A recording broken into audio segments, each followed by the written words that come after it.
नमस्कार दोस्तों, आपका मेरे YouTube चैनल पे बहुत बहुत स्वागत है। आज हम आपके लेके आए हैं एक नया चैप्टर जो कि है क्लास 11 की NCERT बुक का पहला चैप्टर सेट थ्योरी समुच्चय। ठीक है, तो आइए चलिए हम स्टार्ट करते हैं। Set theory.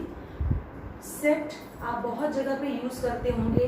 किचन में आप डिनर सेट और बैठने वाले कमरे में सोफ़ा सेट, बहुत सारी चीज़ों के पीछे आप सेट लगाते हैं। तो संग्रह, वस्तुओं का संग्रह कहलाता है सेट। लेकिन अगर हम गणितीय भाषा में इसे समझना चाहें तब सेट किसे कहते हैं? ठीक है, वस्तुओं का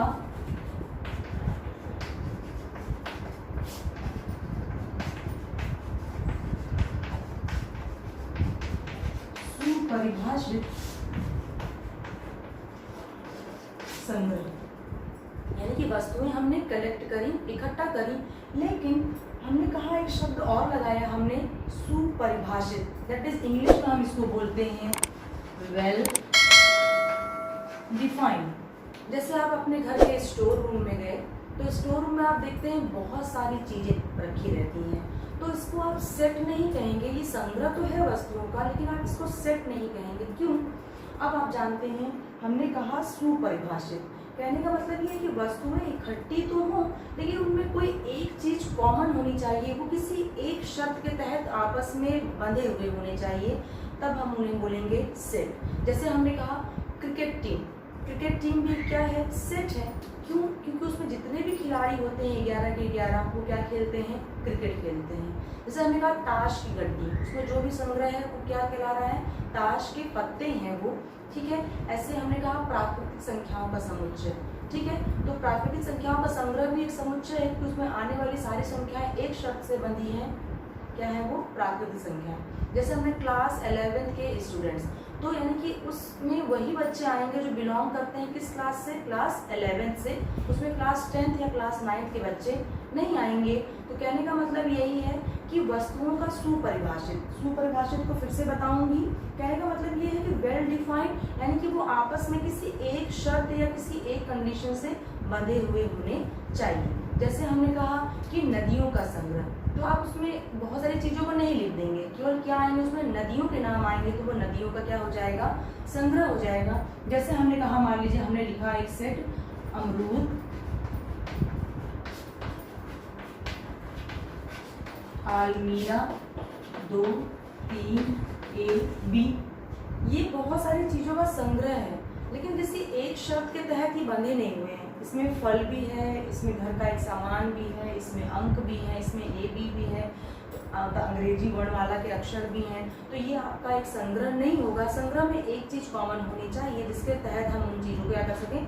इकट्ठा। जैसे हम कहते हैं मुंशी प्रेमचंद जी द्वारा लिखी गई किताबों का संग्रह। ठीक है, तो आप उनसे संबंधित जितनी भी किताबें हैं उनको आप डाल देंगे, तो यानी कि आप किसी और लेखक की किताब उसके अंतर्गत नहीं रखेंगे, तो वो भी क्या कहलाएगा? एक सुपरिभाषित संग्रह, एक well defined collection of objects क्या कहलाता है?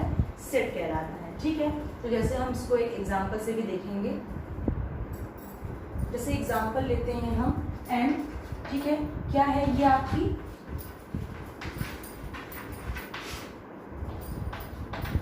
प्राकृतिक संख्याओं का समुच्चय। ये क्या है? आपकी प्राकृतिक संख्याओं का समुच्चय। जैसे हमने z कहा, तो z क्या है? आपका पूर्णांकों का समुच्चय। पूर्णांक मैंने आपको इससे पहले वीडियो में बताया है, पूर्णांकों का समुच्चय। ये क्या है आपका? z। ठीक है, जैसे मैंने कहा q क्या है आपका? परिमेय संख्याओं का समुच्चय। तो ये सब क्या है? आपके समुच्चय के एग्जाम्पल्स में। अब हम देखेंगे या सीखेंगे कि समुच्चयों को लिखते कैसे हैं, प्रदर्शित किस प्रकार करते हैं, उनके अंतर्गत जो चीजें आती हैं उनको क्या कहते हैं। अब हम देखते हैं कि समुच्चयों का निरूपण, समुच्चय को प्रदर्शित डिनोट किस प्रकार करते हैं। ठीक है, तो समुच्चयों का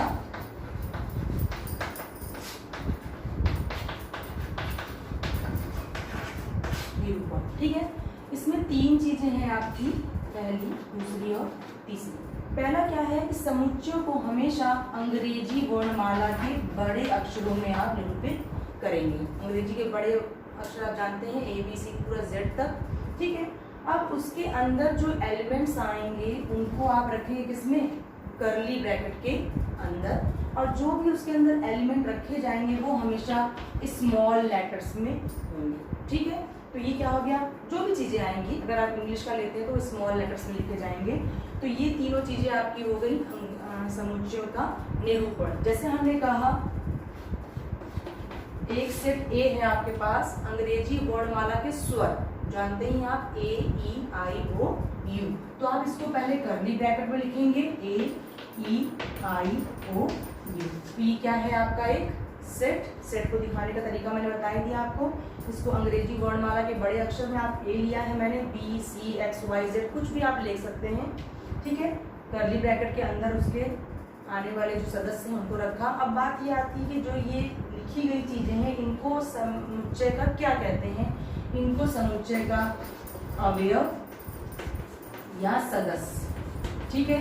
इंग्लिश में हम बोलते हैं एलिमेंट, ठीक है। जैसे आपका घर है, घर भी आपका एक सेट ही है क्योंकि एक यूनिक चीज़ों की तरह बना है कि क्योंकि सारे जो मेंबर्स हैं वो आपकी फैमिली से बिलोंग करते हैं। दादा दादी, ताऊ ताई, चाचा मम्मी पापा, भाई बहन, जितने भी लोग हैं तो वो घर के क्या कहलाते हैं, सदस्य। अगर हम उस घर को एक सेट कहें तो वो क्या कहलाएंगे, वहाँ के अवयव कहलाएंगे, ठीक है। तो ये हो गया आपका समुच्चयों का निरूपण। अब बात आती है समुच्चयों को लिखते कितने प्रकारों में है, तो समुच्चयों को दो प्रकार से लिखते हैं। एक लिखने का तरीका होता है रोस्टर विधि और एक होता है समुच्चय निर्माण विधि, तो उसको भी हम आगे देखते हैं। तो उसको लिखने की विधियों से पहले एक चीज हम और जान लें, दो महत्वपूर्ण बातें आपके समुच्चय से संबंधित हैं। एक ये कि समुच्चय में जो है पुनरावृत्ति आप समझते ही होंगे, रिपीटिशन, दोहराव, यानी कि किसी एलिमेंट को बार बार लिखने का कोई महत्व नहीं होता। जैसे हमने कहा एक सेट है ABCD, ठीक है।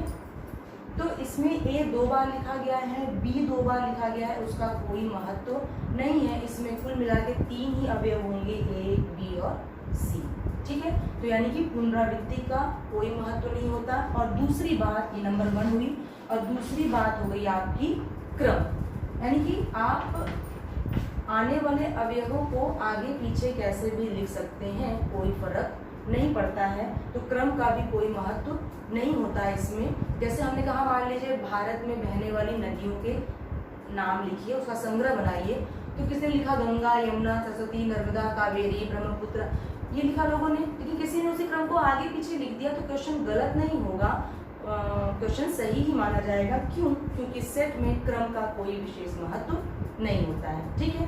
और एक बात और बतानी है आपको, जैसे हमने कहा कि आपके पास ये एक सेट है, ठीक है, ये आपके पास सेट है, मान लीजिए ABC,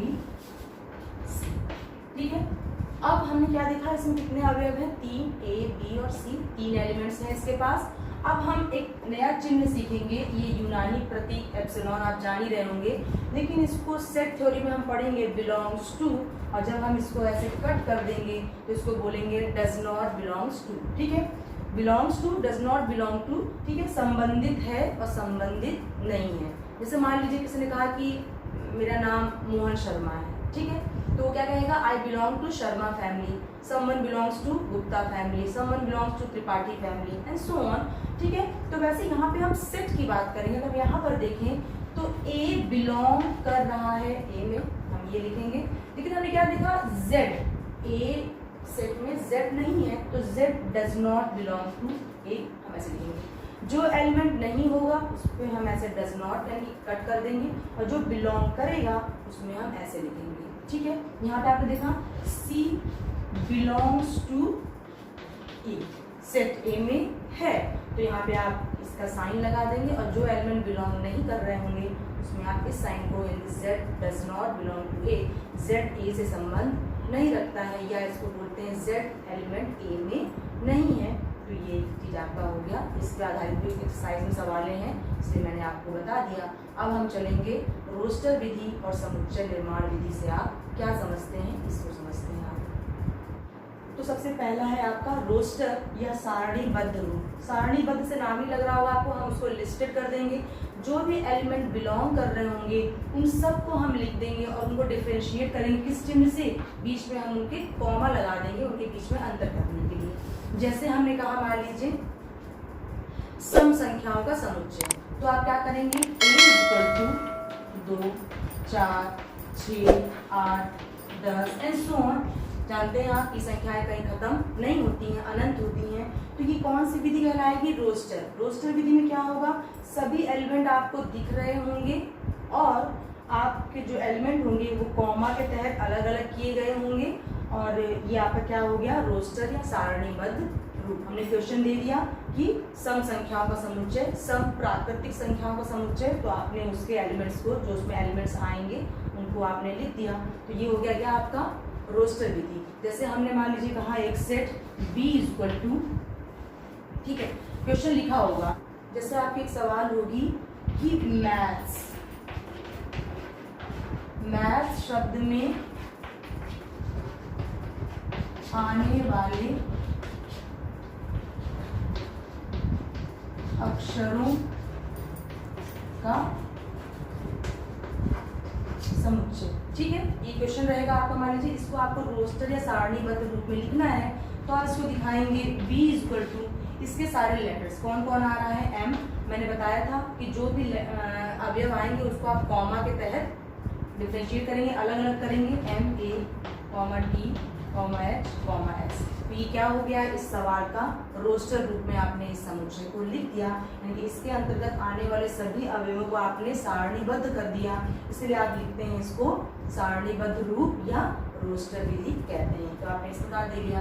जैसे हमने कहा कि वर्ष में आने वाले सभी महीनों के नाम, हमने ये क्वेश्चन बना दिया। तो आप क्या करेंगे, एक सेट लेंगे, मान लीजिए C, X, Y कुछ भी ले सकते हैं आप। C = आप सारे मंथ्स के नाम लिख देंगे, जनवरी, फरवरी, मार्च, अप्रैल एंड सो ऑन, पूरा कहाँ तक, दिसंबर तक। तो ये भी क्या हो गया आपका रोस्टर या सारणीबद्ध रूप। क्यों, क्योंकि आपने सारे एलिमेंट्स को लिख दिया, सारे एलिमेंट्स आपको दिख रहे हैं, इसलिए हो गया रोस्टर रूप या सारणीबद्ध रूप। ठीक है, तो ये आपका हो गया पहला प्रकार। चलते हैं अब दूसरे प्रकार की ओर। अब सेकंड प्रकार क्या है आपका, समुच्चय निर्माण रूप। इसमें क्या होगा, आपको सवाल रोस्टर रूप में दी रहेगी, मतलब सारे एलिमेंट्स आपको दिए रहे होंगे। अब आपको क्या करना होगा, उन सभी एलिमेंट्स को एक कॉमन गुण, कॉमन प्रॉपर्टी के तहत आपको उसको लिखना रहेगा। उन सभी एलिमेंट्स को एक कॉमन प्रॉपर्टी के तहत उसको आपको बांधना होगा, सारणीबद्ध करना होगा। ठीक है, जैसे हमने लिखा कि आपका A = A-E-I-O-U, ये क्या है आपका, कौन सा रूप है, सारणीबद्ध रूप है। इसको बनाना है आपको समुच्चय निर्माण रूप में आपको लिखना है। तो ये आपके लिए नया प्रकार है, इसको सीखिए।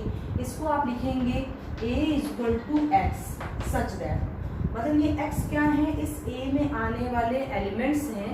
अब इस x पे हम एक शर्त लगा देंगे, एक कंडीशन लगा देंगे, तो जो जो उस कंडीशन को फुलफिल करेगा वही यहाँ पर लिखा जाएगा। जैसे हमने कहा क्लास 11th में आपको एडमिशन लेना है, तो आपके पास दो चीज़ें होनी चाहिए, एक 10th पास की मार्कशीट और आप जिस स्कूल से आ रहे हैं वहाँ की TC। ये दो चीज़ें आपके पास ज़रूर होनी चाहिए, तभी आपका एडमिशन स्कूल में हो पाएगा। तो जो भी ये दो शर्तों को फुलफिल करेगा वो बच्चा 11th क्लास में एडमिशन पा जाएगा। तो वैसे यहाँ पर हम देखें तो यानी कि x पर हमें कंडीशन लगाएंगे। अब इस सवाल को देखते हुए x पर आप कंडीशन लगाएंगे, तो x पर कंडीशन क्या लग रही है, x अंग्रेजी वर्णमाला का क्या है, स्वर है। तो आप यहाँ पे लिख देंगे x अंग्रेजी वर्णमाला का एक स्वर है। ठीक है, ये हो गया आपका।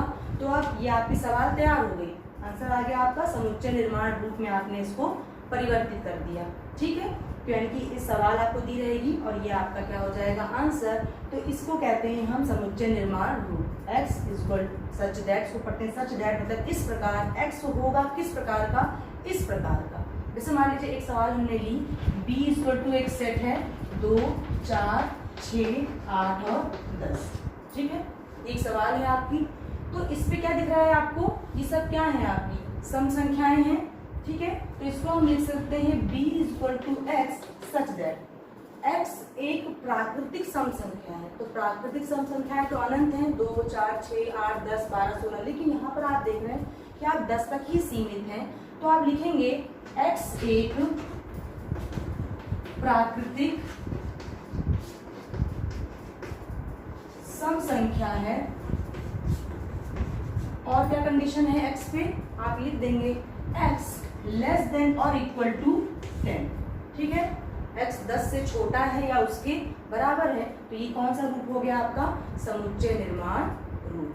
ठीक है, यानी कि आपको एलिमेंट्स दिए गए रहेंगे सारणीबद्ध रूप में और आपको उसको कन्वर्ट करना होगा समुच्चय निर्माण रूप में। यानी कि आपने क्या किया, सभी अवयवों को एक सेम गुणधर्म के तहत बांध दिया। ठीक है, जैसे मैंने यहाँ पे कुछ व्यक्तियों के नाम लिख दूं तो आपको देखना पड़ेगा कि उन व्यक्तियों में क्या चीज कॉमन है, कि जैसे कि हम इस आंसर को बना सकें। जैसे मान लीजिए मैंने नाम लिख दिया राजेंद्र प्रसाद और प्रतिभा पाटिल और आपकी हो गए जो है APJ अब्दुल कलाम, ये सब मैंने कुछ नाम लिख दिए। तो आप अपना दिमाग लगाएंगे कि उनमें कॉमन क्या है, वो सब भारत के क्या रह चुके हैं, राष्ट्रपति। तो आप लिखेंगे x such that x Bharat के राष्ट्रपतियों के नाम है। तो कॉमन उनमें एक गुणधर्म था, वो सब के सब है तो इंसान ही, लेकिन उनमें एक चीज कॉमन है, वो क्या रह चुके हैं, भारत देश के राष्ट्रपति रह चुके हैं। तो एक शब्द उसमें ये कॉमन हो गई, तो वो आप गुणधर्म वहां पर लगा देंगे।